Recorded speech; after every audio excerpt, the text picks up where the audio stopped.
Hello and welcome back to another episode of Ruining Your Childhood.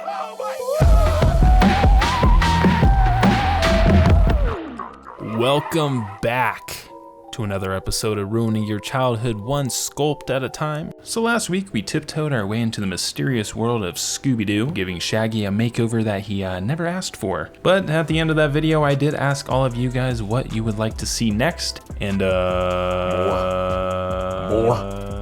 you guys answered. So today, without further ado, we are going to be breaking everyone's favorite goofy, cowardly, and always hungry Great Dane into the real world and giving him a makeover he never asked for. So that's right, folks, today we are going to be sculpting Scooby-Doo.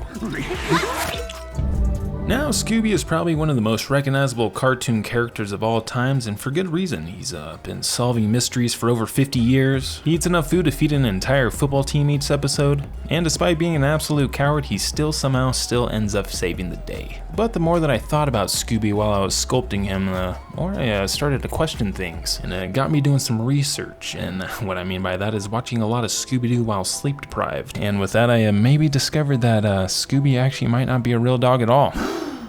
I know.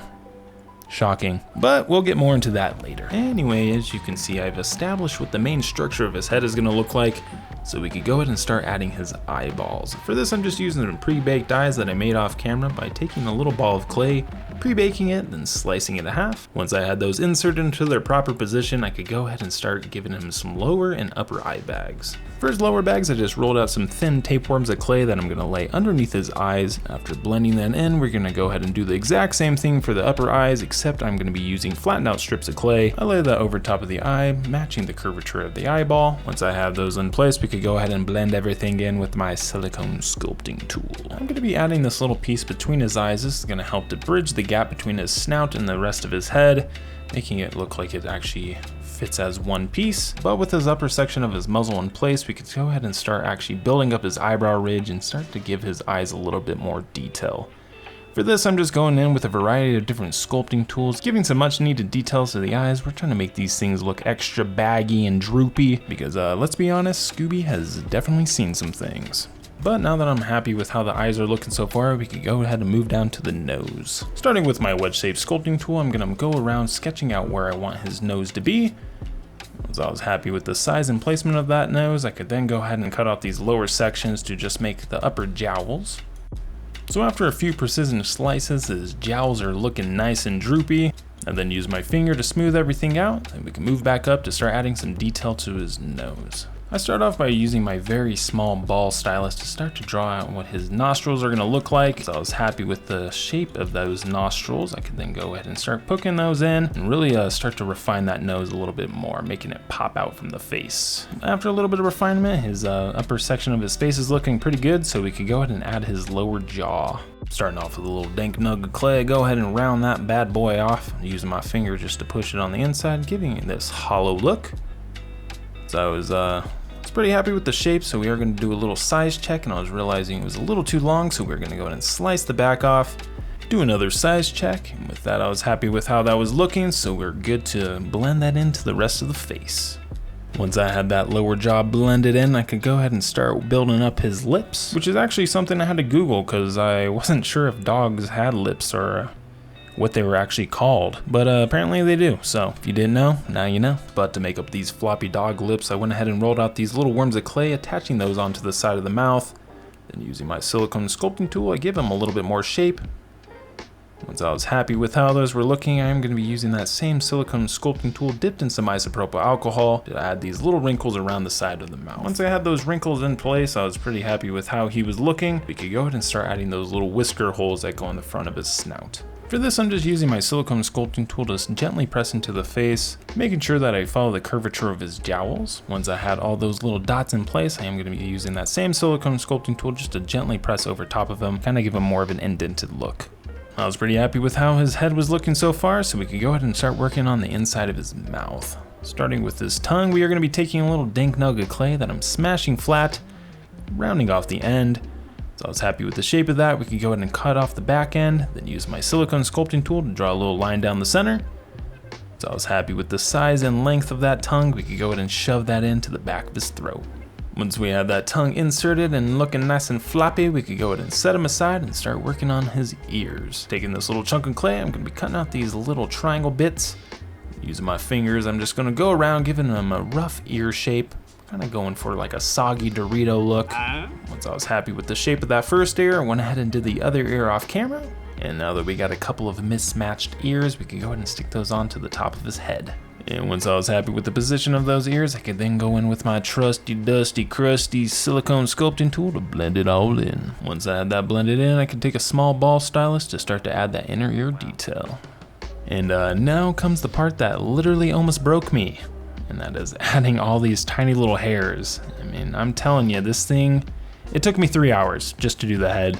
So later on I do kind of switch methods a little bit, but I am very happy with how the head turns out. So I guess it was worth the time. But while I'm scratching in all these tiny little hairs, I do want to say thank you guys so much for checking out the video so far. I really hope you're enjoying it. If you are, I'd really appreciate it if you can hit that like button. It definitely helps out the video. And if you're new around here, you should definitely consider subscribing. We have lots of fun. But now that we're done scratching in all those tiny little hairs, I am going to be flipping this little needle around and using the blunt end to kind of push these little circles onto the nose. Once I have that first initial layer of texture, I am going to be going in with a very small ball stylus just to tap that along the surface. This just gives the texture of the nose a little bit more variety. So I was happy with how that nose was looking. I'm going to be taking that same exact ball stylus, adding these tiny little lines going across the nose, and then adding those same little dots as well.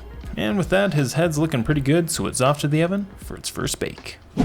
And now that we got Scooby-Doo's head back from the oven, we could go ahead and give it that good old flick test before shoving this piece of armature wire into the back of his head. Once we had that nice and snug, go ahead and start building up his neck. For this, I start off with a big old dank nug of clay that we're going to slide up that piece of armature wire, shoving that onto the back of his head. Once I had that nice and firmly fastened, I could use that silicone sculpting tool to blend all that in. Using that tool to start to add some little neck muscular detail extending from his neck, where I believe those are called the sternocleidomastoids. Could be totally wrong about that, but today they are. But once I had those neck muscles all penciled in, I do add a few little rolls underneath his chin. But with that, his neck's looking pretty good, so I did go ahead and pop it in the oven after I added those hairs. Now we could go ahead and start bulking up his body. Now the clay that I'm using for this is called Super Sculpey Ultralight. The reason I'm using this instead of my Super Sculpey Firm is that it's a little bit cheaper and it's also a lot lighter, so it kind of just cuts a lot of the weight out. Kind of prefer this method over using tin foil. It just makes it a little bit easier on myself. But once we had the upper section of his body complete, I am going to be adding his rear section by taking another small ball of clay, slamming that on, and then using my fingers to blend it all together. And after a little bit of shaping and refining, his body's looking pretty good, so we could go ahead and insert his front legs. For his front legs, I'm taking some pieces of armature wire that I cut into my desired length. After inserting those into the body, I was pretty happy with the position and length of those legs, so we could go ahead and start adding some fur to his body. Now, like I said before, I did change up my method when it came to adding the fur just for my sanity, so for this I'm just using this wedge-shaped sculpting tool to add the rough shapes of some bigger hairs, and then I go in with this natural sponge just to scratch along the surface just to add the illusion of the smaller hairs. Now in the end, it does look actually pretty similar to how the head does, so I'm glad I switched to that because that would have taken me 1,000 yards to do.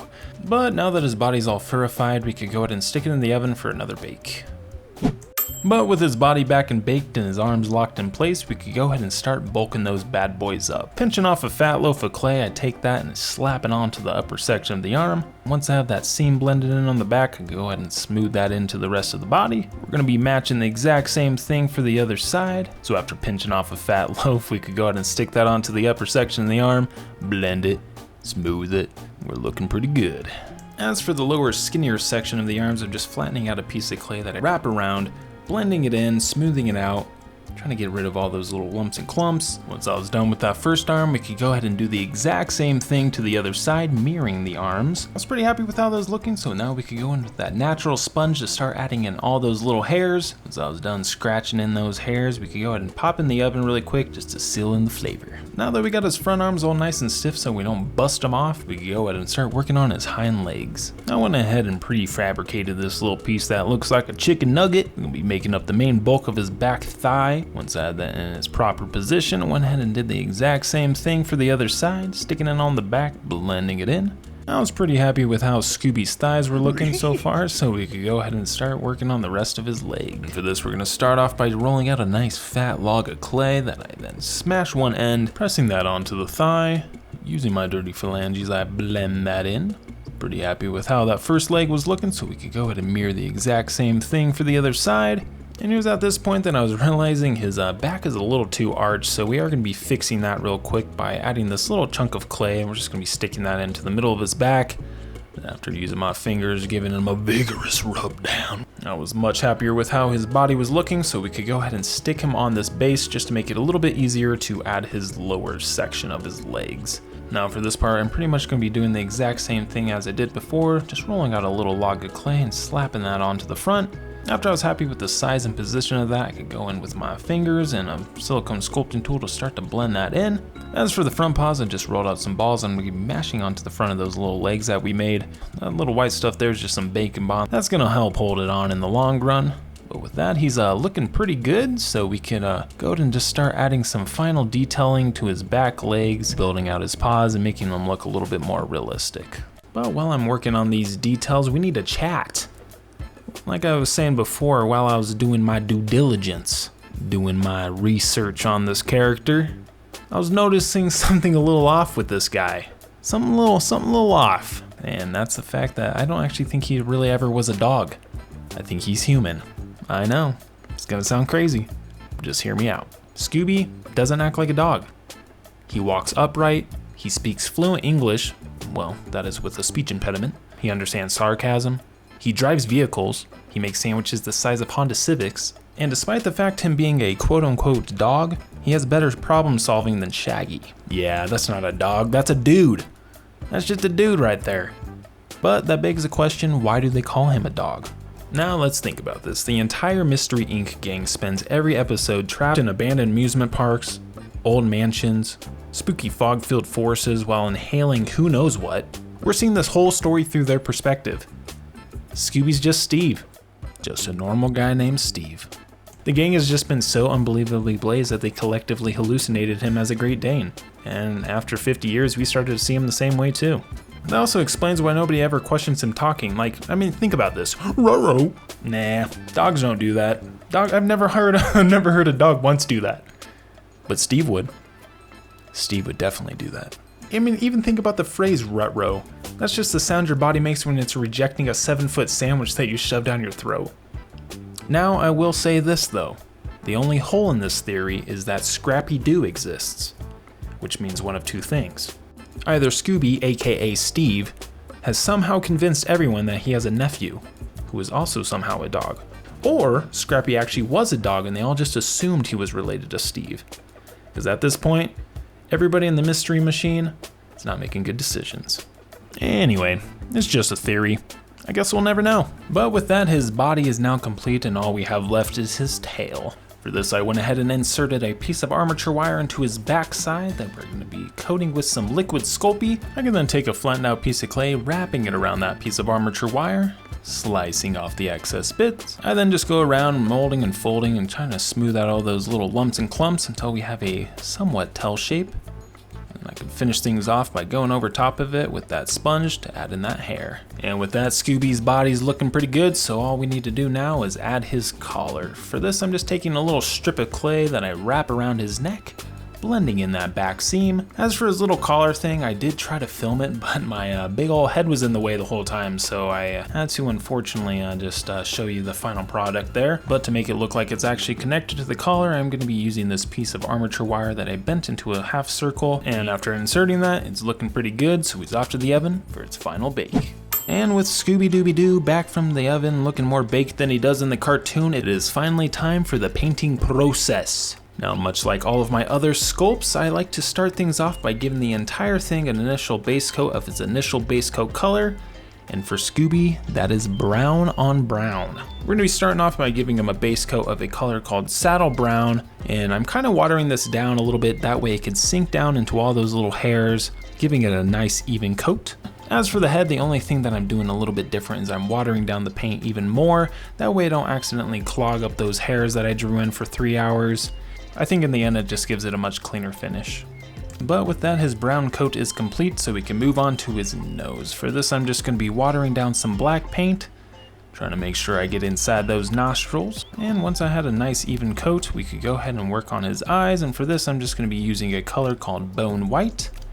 Now I am going to be making his eyes pretty bloodshot, but it's a good base to start with. With his eyes done, we could go ahead and paint his tongue pink. And then we can move on to his color, which is going to be that classic teal. For this, I just mixed a couple colors, magic blue and intermediate green, a little bit of that bone white. And as for his little tag on his collar, I'm just going to be base coating that with black. And with that pretty much completes the base coat, so we can go ahead and start making this bad boy look a little bit more realistic. To start things off, we're going to go over top of it with a dark brown wash, and how I made this wash was by using that color saddle brown, mixing it with this color called Beastie Brown, and then adding a little bit of black paint, really watering it down, letting it sink down into all those little cracks and recesses of the hair. And then after a few seconds, I go ahead and dab it off. I went ahead and let Scooby fully dry before going on over top of it with a dry brushing. For this, we're just going to be building up a variety of different browns, starting off with that Beastie Brown, just kind of going over mostly the face and cheek areas, just kind of hitting those highlights. And then just to finish it off, I go over top of it with a color called Leather Brown, just to add a little bit more warmth to the fur. But once I was done dry brushing that brown on top of that brown, we could go ahead and add some more brown, but this is just a darker brown. We're going to be going over just some key areas such as the center of the mouth, dry brushing a little bit on the nose. Once I had that done, I could then move up and start adding some around his eyes. But with that, I could finally put the brown away and start adding a little bit more color. I start off by using this maroon wash to go over top of his eye bags, his nose, and his lips and tongue.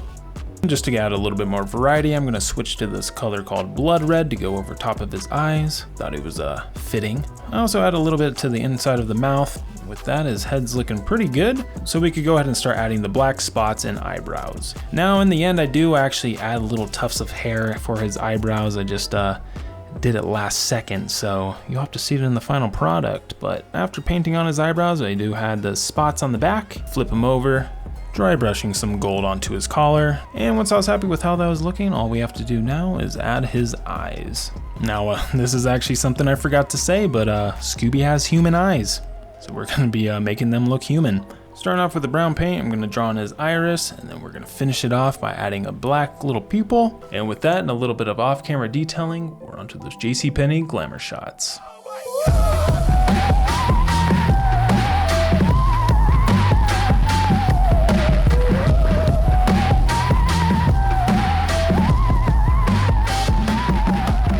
Thank you guys so much for watching the video. I hope you all enjoyed it. Don't forget to hit that like and subscribe button, and also leave a comment down below of who you would like to see me sculpt next. I'll see you next time.